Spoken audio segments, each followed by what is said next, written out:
l'avez compris, pour ce forum 2024, les sessions alternent entre le plateau TV qui est en plein milieu de la zone d'exposition et puis cette salle de plénière classique. Et pour cette première session, nous accueillons Bertrand Boisvert du pôle Véhicules du Futur. Bonjour Bertrand, vous êtes le spécialiste de l'hydrogène pour la filière Bourgogne-Franche-Comté. Et on va voir avec vous un baromètre tout à fait exceptionnel de la mobilité hydrogène. On va passer tout de suite à la slide d'après. Parce qu'en fait, il faut expliquer dans quelles circonstances vous avez élaboré ce document et quelles ont été les sources que vous avez utilisées. Alors effectivement, le but était de présenter l'intégralité de la mobilité en hydrogène et pas simplement de regarder ce qui se passe en France et en Europe, mais d'avoir un aperçu mondial. Et pour ceci, je suis allé chercher les sources au plus proche de la réalité, c'est-à-dire des sources statistiques indubitables qui sont celles nationales ou des gros organismes. Le regarder en Europe, le regarder en Asie, le regarder sur les États-Unis pour avoir une vision absolument complète de cette mobilité. Et je peux témoigner qu'au dernier moment, il a transpiré Bertrand sur ces slides. Oui, parce qu'il faut trouver des chiffres qui soient cohérents et qui soient aussi au niveau de tous les segments, qui soient relativement comparables pour ne pas en favoriser un au détriment de l'autre. Alors, on défile la prochaine slide. Donc, les champs qui sont couverts, donc justement par cette. Alors, quelques chiffres clés d'abord. Alors, ce ne sont pas des molécules d'hydrogène, puisque effectivement, ça devrait être du dihydrogène, mais c'est simplement pour dire les chiffres peuvent être assez variables et vous voyez des variations assez importantes entre 14, 150 000, 35 000. Ce sont des chiffres qui vont être développés en fin de compte durant cette présentation pour valoriser certains marchés géographiques ou applications. Je vous rassure, ce n'est pas un quiz. Hein. Donc on voit juste après les catégories qui ont été adressées. Les catégories adressées qui arrivent, voilà. 6 segments qui ont été retenus. La mobilité terrestre, en fin de compte, avec les voitures particulières en haut à droite, avec une Toyota Mirai qui, aux surprises, est équipée de Frige olympique. Son pendant en haut à gauche, les véhicules utilitaires légers.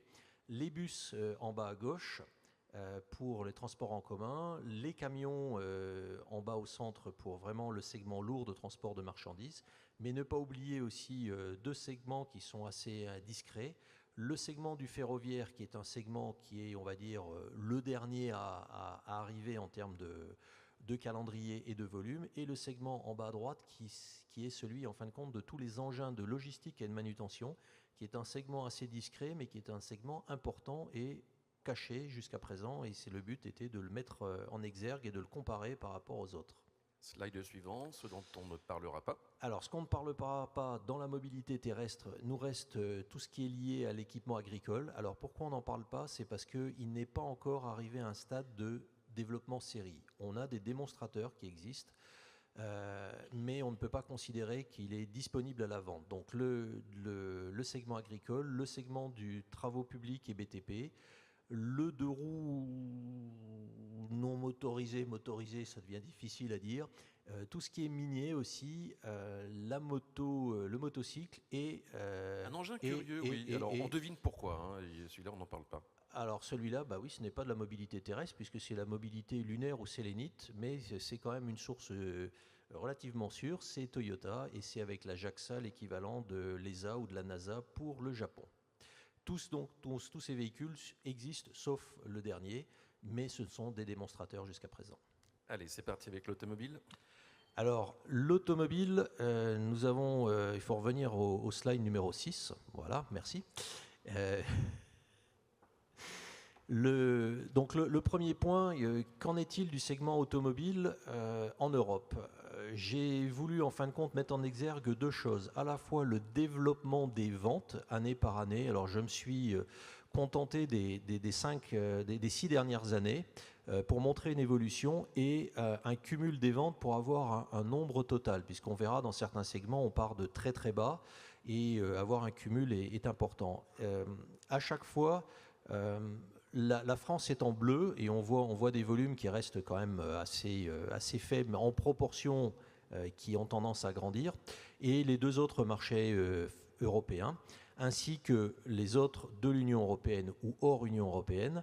Et la conclusion, c'est que la France, en fin de compte, sur 2023, alors c'est vrai, les Jeux Olympiques ont peut-être un impact, mais est devenu le premier marché en Europe sur le véhicule particulier. En cumul, le deuxième marché au niveau européen. On regarde les chiffres mondes.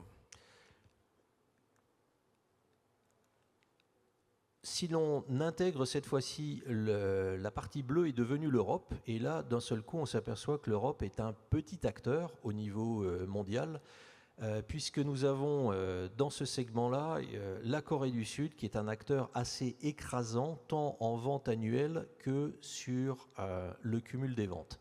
Vous voyez, cumul des ventes, cette fois-ci, un seul acteur qui représente 52% du parc mondial. Et l'Europe, vous voyez, ne représente que 8% de la totalité. Quelque chose peut-être important à commenter, on a eu une baisse à l'échelon mondial de 41%, mais on regarde, principalement vient de la moitié, le marché sud-coréen a diminué de moitié. Ce n'est pas dû à des incitations fiscales qui ont changé, en fin de compte, c'est dû à une difficulté d'approvisionnement des stations qui en Corée ne sont pas des stations de production et de distribution, mais des stations de distribution. Et les trois gros acteurs industriels qui produisent de l'hydrogène ont eu des difficultés techniques très différentes et ont privilégié leurs clients industriels par rapport aux usages de mobilité. Alors, les véhicules utilitaires, c'est la prochaine étape. Alors, contrairement aux véhicules passagers où il était relativement facile de compiler des statistiques sûres et cohérentes, sur les véhicules utilitaires, beaucoup plus difficile. Néanmoins, la conclusion qui est à droite est une conclusion qui est sûre, c'est-à-dire que nous avons une écrasante majorité des véhicules utilitaires qui jusqu'à présent ont été livrés aux clients, qui se trouvent en Chine, plus de 90%. Les statistiques annuelles sont un peu plus difficiles à établir avec certitude. Pourquoi ? Parce que dans la nomenclature chinoise, un véhicule utilitaire n'a pas la même dimension qu'en Europe. C'est-à-dire il est jusqu'à 6 tonnes, alors qu'en Europe, c'est 3,5 tonnes. Et difficulté de cohérence, mais l'ordre d'idée est parfaitement là et il n'y a pas de souci à dire. Donc on a un marché en Europe qui commence, qui est encore balbutiant, avec plusieurs sociétés, dont en particulier 2 françaises qui sont bien représentées, mais encore faut-il pouvoir transformer cette offre en vente. On continue avec le camion. Le camion, si j'ai utilisé le mot domination importante de la Chine sur le domaine du camion, c'est absolument... c'est l'hégémonie, on peut le dire. C'est une hégémonie totale, puisque j'ai été obligé de sortir la part du camembert de la proportion européenne qui ne représente que 1%. En Europe, aujourd'hui, nous n'avons qu'un système, on va dire, développé qui est en Suisse. Nous avons quelques véhicules qui sont arrivés en Allemagne, on va dire les 3 premiers véhicules qui sont arrivés en France en 2023, puisque je vous rappelle, on s'arrête en 2023, quelques véhicules aux Pays-Bas, mais ce qui représente en fin de compte que très peu. Ici, un seul acteur en fin de compte qui intervient jusqu'à présent en Europe, et en Chine, une foultitude d'acteurs dans tout un tas de segments, et ce qui représente, mais c'est aussi une volonté gouvernementale de développer le transport lourd en Chine, et les décisions étant prises en Chine, les applications se font très rapidement. Les bus, maintenant. Les bus, c'est un segment. Donc là, on est dans les autobus. Les autobus, ça veut bien dire le transport urbain. C'est un marché où les contraintes de l'hydrogène sont relativement faciles à intégrer dans le véhicule et dans l'exploitation. Ici, des statistiques détaillées entre ce qui se passe entre les différents pays européens. Donc on voit qu'on est parti d'extrêmement faible, puisque avant on avait quelques flottes de démonstrateurs dans les années antérieures. La France est en train d'avoir un certain dynamisme. Alors c'est vrai, passer de 2 à 33, le pourcentage ne veut pas dire grand-chose, mais on a quand même 12% du parc européen aujourd'hui qui a été livré en France. Alors certains esprits vont me dire c'est pas 63, c'est 58 bus.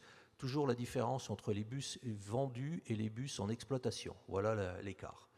Je coupe un peu les remarques qui peuvent arriver, les connaissant.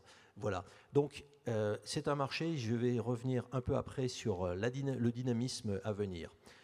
Si l'on passe au niveau mondial, surprise, on retrouve la Chine. Alors, elle n'est pas hégémonique, elle n'est qu'à 80%. Néanmoins, elle représente quelque chose. Par contre, un marché un peu plus diversifié, où on a la Corée du Sud qui représente et qui a des grosses ambitions, ainsi que les États-Unis qui développent, alors les États-Unis, on va dire la Californie qui développe les applications par l'intermédiaire des différentes structures de transport aux États-Unis.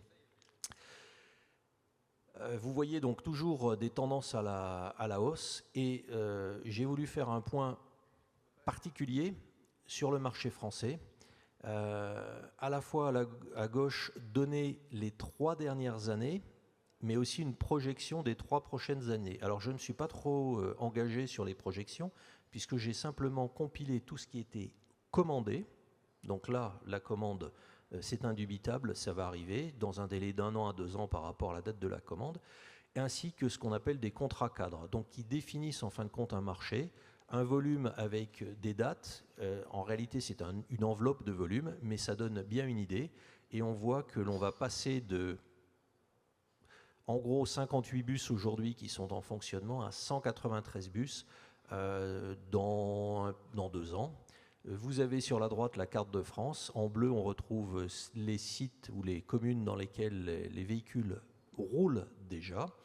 En vert, ceux qui sont actuellement commandés, donc on peut avoir des doublons tels que Belfort, qui a déjà des bus. Déjà des bus qui circulent, ouais. Et il en sera question d'ailleurs d'ici quelques instants sur le plateau TV à nouveau. Voilà, ou les 2 dernières communautés, Lorient et Le Mans, qui ont conclu un accord cadre. La date exacte, en fin de compte, arrivera par la confirmation de la commande, mais les volumes sont là et les dates sont très proches en termes de mise à disposition de ces véhicules. Comme quoi le bus à hydrogène a bien sa place en France. Le train, ensuite ? Le ferroviaire. Quelle est la différence entre un démonstrateur et un train série ? Le débat peut être posé. Néanmoins, j'ai essayé de faire la part des choses entre ce qui était des vrais démonstrateurs et les véhicules série, et j'ai exclu le rétrofit. Le rétrofit, en fin de compte, concerne dans le ferroviaire les véhicules équipés de moteurs diesel dont le moteur serait remplacé par un moteur toujours thermique mais avec un carburant hydrogène. Donc ici, je suis focalisé sur les applications série et on voit que en 2017, un véhicule, 2018, rien du tout, et ainsi de suite. On est arrivé à 28 véhicules de par le monde, ce qui fait très peu. Néanmoins, aujourd'hui, sont commandés avec certitude 112 véhicules et 43 options. Et dans ces véhicules, une grande majorité aujourd'hui sont en Europe. Alors je ne dis pas que le marché européen est le plus grand, parce que le marché chinois ne communique pas de la même manière. On verra sûrement arriver les véhicules au moment de leur livraison. Mais on voit que l'Europe, avec différents pays, a une politique volontariste sur le sujet. Alors, on va voir le plus gros marché dans la mobilité, qui est celui en fait des chariots élévateurs. Et ceci est un marché assez discret, le chariot élévateur. Alors, les engins de manutention et de logistique, dont le chariot élévateur est vraiment l'engin phare. Et là, vous avez un développement des ventes qui a des hauts, qui a des bas, mais on a quand même un parc installé de 67 000 véhicules de par le monde. C'est-à-dire on a 67 000 piles à combustible et des véhicules qui tournent. Alors ces véhicules tournent en fin de compte principalement dans les centres de logistique. Donc ce sont des véhicules non routiers, mais néanmoins roulants. Donc c'est pour ça qu'ils font partie de cette analyse. Majoritairement aux États-Unis, aujourd'hui, parce que il y a une incitation fiscale qui a été mise en place il y a plusieurs années aux États-Unis sur ce type de véhicules, mais les véhicules sont en train de se développer. En Europe, ils existent en France, ils sont en train de se développer au Japon, en Corée et évidemment en Chine, qui vient très récemment d'intégrer ce marché-là. On termine par les stations. Pas de véhicule si on n'a pas de station. Les stations de distribution sont les stations de distribution entre guillemets publiques. Je ne prends pas en compte les stations pour les engins de manutention, qui sont des toutes petites stations et qui se trouvent à l'intérieur des bâtiments.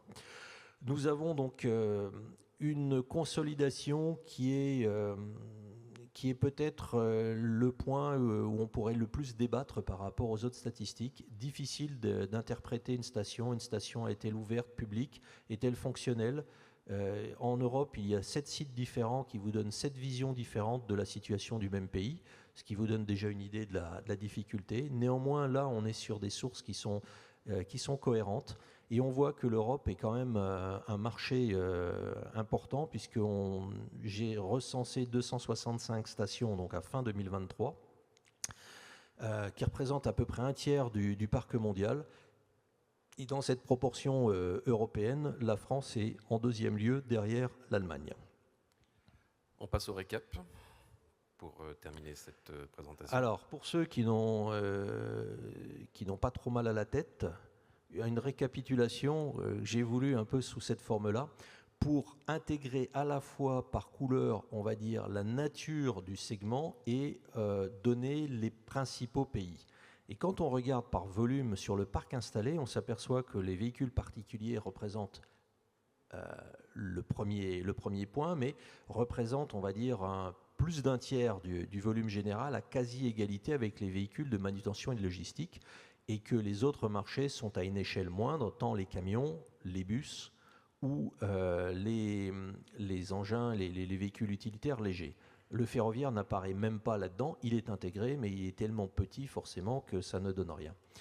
Si on veut valoriser un peu différemment cette même vision, cette fois-ci, on va dire en puissance de pile à combustible, ce qui donne en fin de compte un aspect taille du véhicule, là on s'aperçoit que le véhicule particulier représente la grande majorité, que le véhicule de manutention forcément est plus faible. En moyenne, on a du 8 kW sur une pile à combustible pour ces engins-là, voire du 3 dans les engins les plus petits. Et donc on a une vision qui est un peu différente, mais c'est le parc aujourd'hui à 2023. Donc je n'ai pas fait de prévision sur 2024, parce que le but n'est pas de faire des prévisions, mais de compiler les sources et de donner le chiffre. Donc on arrive bien à des chiffres que l'on a vus tout au départ. On va revenir à ce chiffre-là. Je reviens ici, j'y suis, voilà. En gros, 156 000 véhicules sont équipés de par le monde d'une pile à combustible jusqu'à présent. Donc on est sur un marché en cours encore balbutiant dans un sens, mais néanmoins significatif. Merci, c'est ainsi que s'achève ce baromètre. Alors on va aller peut-être à la toute dernière slide pour ceux qui souhaiteraient prendre contact avec Bertrand et en savoir plus. En tout cas, en attendant, on peut l'applaudir pour ce travail. Merci. Restez assis ici puisque dans quelques instants, il va y avoir une session sur le Japon qui va se dérouler en anglais. Je demande donc à Bruno Jamet du pôle véhicule du futur de venir avec ses invités.